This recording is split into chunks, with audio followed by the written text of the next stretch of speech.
If you're new to dropshipping and want a simple way to start, this Zendrop tutorial will walk you through everything step by step. First, head to the Zendrop website and sign up for a free account. Once you're in, and the first thing you'll do is connect your Shopify store.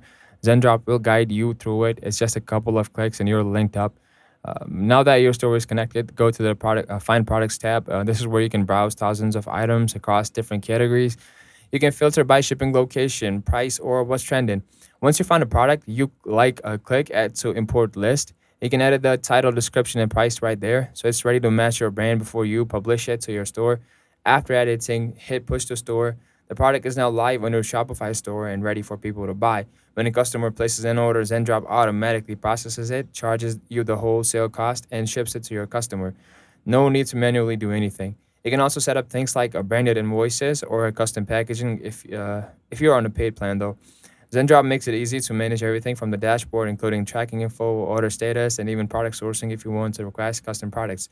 And that's it. Zendrop is made to be beginner friendly and save you time, especially if you're new to e-commerce or don't want to deal with suppliers yourself. The whole process from finding a product to fulfilling an order takes just a few minutes. If this step by step helped you out, give the video a like, subscribe for more simple e-commerce tips, and drop a comment if you want to help picking winning products on Zendrop.